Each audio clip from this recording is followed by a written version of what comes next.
తెలంగాణ రాష్ట్ర రాజధాని హైదరాబాద్ ప్రాంతాన్ని కేంద్రపాలిత ప్రాంతంగా మార్చేందుకు కుట్ర పడుతున్నట్టు తెలుస్తుంది.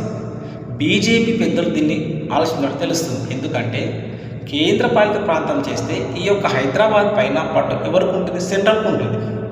సో ఏది చేయాలన్నా సెంట్రల్ ఆధీనంలో ఉంటుంది. దీన్ని మనం అడ్డుకునాలి. ఎందుకంటే తెలంగాణ కోట్లాడి తెచ్చుకున్నాం. ఎందుకు? నీళ్లు, నిధులు, నియామకాలని. నేడు అదే హైదరాబాద్ ప్రాంతం కనుక సెంట్రల్కి వెళ్ళిపోతే తెలంగాణ పరిస్థితి ఏంది? సో ఎందుకంటే బీజేపీ కుట్రపూర్తిగా చేస్తుంది. దక్షిణాది రాష్ట్రాల్లో ఏమాత్రం బలం లేదు బీజేపీకి.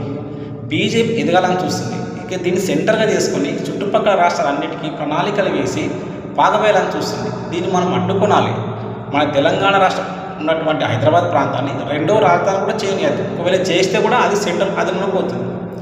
ఏది ఏమైనప్పటికీ మీ యొక్క ఆలోచన సూచనలు ఏందని మీరు కూడా కామెంట్ పెట్టండి.